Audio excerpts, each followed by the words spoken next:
Hi viewers, అందరికీ నమస్కారం. Welcome to Sravya's recipes. Hi అండి. ఇవాళ మన రెసిపీ ఉత్తుపప్పు కాకరకాయ చిన్నులపై కారం ఇప్పుడు అనమాట. అయితే వాటికి కావాల్సిన పదార్థాలను చూద్దామా. కందిపప్పు, కాకరకాయలు, చిన్నులపై కారానికి కారము, వెల్లుల్లి, ఉప్పు, జీలకర్ర, కొంచెం పసుపు. ఇక ప్రాసెస్ స్టార్ట్ చేద్దామా. ఇప్పుడు కాకరకాయలు తీసుకున్నాం కదా, ఈ కాకరకాయని అటు ఇటు ఇట్లా కట్ చేయండి. కట్ చేసి ఇలా ఘాటు పెట్టుకోండి. ఇలా ఘాటు పెట్టుకోవాలి. ఇలా ఘాటు పెట్టుకోవాలి. ఘాటు పెట్టుకొని పక్కన పెట్టుకోండి అన్ని కాకరకాయలు. ఇట్లా ఘాటు పెట్టుకున్నాం కదండి. ఘాటు పెట్టిన కాయలు ఇప్పుడు ఒక గిన్నె తీసుకొని ఆ గిన్నెలో నీళ్లు కొంచెం పసుపు వేసుకొని ఈ కాకరకాయలు వేసేద్దామండి. ఉడకబెట్టుకోవాలండి కాకరకాయలని. కొంచెం ఉప్పు వేసుకోండి. కొంచెం ఉప్పు వేసేసుకొని ఉడకనియండి.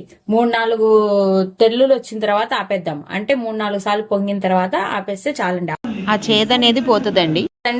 ఇలా కొన్ని పొంగులు వస్తున్నాయి. ఇట్లా 4-5 పొంగులు వచ్చిన తర్వాత తీసేసుకోవాలండి. తీసుకొని పక్కన పెట్టుకొని ఆరబెట్టుకోవాలి. అంతే అండి, అయిపోయింది. నేను ఆపేస్తున్నాను. ఇంకా ఆపేసి మనము ఒక చిల్లుల డిష్ ఉంటుంది కదా, ఆ దాంట్లో వడబోసుకొని ఆరబెట్టుకొని పక్కన పెట్టుకోవాలి. ఇప్పుడు డీప్ ఫ్రైకి కావాల్సిన ఆయిల్ రెడీ చేసుకోవాలండి. బండి పెట్టుకొని ఆయిల్ పోసుకోండి. ఆయిల్ డీప్ ఫ్రైకి సరిపడా ఆయిల్ పోసుకోండి. నేను కొంచెమే పోస్తున్నానండి, ఎందుకంటే కాకరకాయ ఆయిల్ అన్నిటికీ ఉపయోగపడదు కాబట్టి జస్ట్ నేను కొంచెమే పోస్తున్నాను. జస్ట్ డీప్ అయితే చాలు. కొంచెం అంతవరకు పోసుకొని హీట్ ఎక్కిన తర్వాత వేయించుకుందాం. ఇప్పుడు ఆయిల్ వేడెక్కిందండి. మనము ఉడకబెట్టుకున్న కాకరకాయలు వేసేసుకుందాము. కొంచెం వేగిన తర్వాత తీసేసుకుందాం కాకరకాయలు. చూడండి, మంచిగా వేగుతున్నాయి కుక్కర్లో. ఇదిగోండి, పప్పు రెడీ అయిపోయింది. కందిపప్పు ఉడకబెట్టుకున్నా కుక్కర్లో. అయితే కొంచెం గట్టిగా ఉంది, కొంచెం వాటర్ పోసుకుందామండి. కొంచెం నీళ్లు పోసుకుందాం.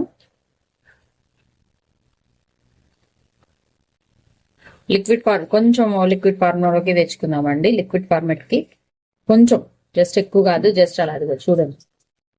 ఇలా లిక్విడ్ ఫార్మేట్. మరి గట్టిగా ఉండకూడదండి, అన్నంలో కలవదు. గట్టిగా ఉంటే బాగోదు. దీంట్లో కొంచెం ఉప్పు వేసుకోవాలండి. కొంచెం ఉప్పు వేసుకోండి.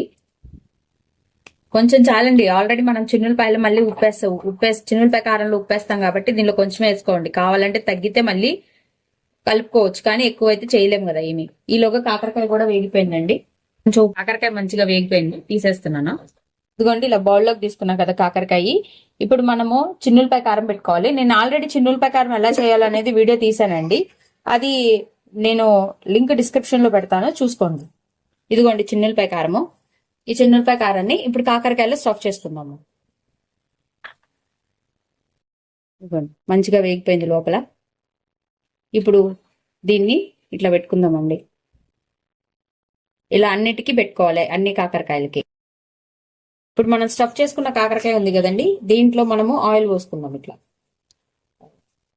మంచిగా ఆయిల్ పోసుకుంటే ఏం లేదు, చక్కగా అన్నంలో కలుస్తుందండి. ఉత్తపప్పు వేసుకున్న అన్నంలో కలుస్తుంది చిన్నులపాయ కారం అనేది.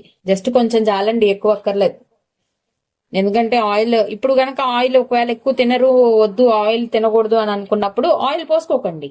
అంతే, ఇది ఆప్షనల్ అండి. పోసుకుంటే పోసుకోవచ్చు, లేకపోతే లేదు. ఎట్లయినా కలుస్తుంది. ఉత్తపప్పు వేస్తాం కాబట్టి అది ఎట్లాగో లిక్విడ్ గా ఉంటది కాబట్టి వేసుకోవచ్చు. అంతే అండి, ఉత్తపప్పు చిన్నులపై కారం కాకరకాయ రెడీ అయిపోయింది. ఈ ఉత్తపప్పులో నేను ఆల్రెడీ పసుపు వేసానండి. పసుపు ఉప్పు పసుపు ఆల్రెడీ వేసుకున్నాను. ఉడికిన తర్వాత ఉప్పు వేసాను, మీకు వీడియోలో కనబడుతుంది. అంతే అండి, ఉత్తపప్పు చిన్నులపై కారం కాకరకాయ ఎప్పుడు రెడీ అయిపోయింది. ఈ వీడియో కనుక మీకు నచ్చినట్టయితే ప్లీజ్ లైక్ చేసి, షేర్ చేసి, సబ్స్క్రైబ్ చేసుకోండి. Thank you for watching Sravya's recipes.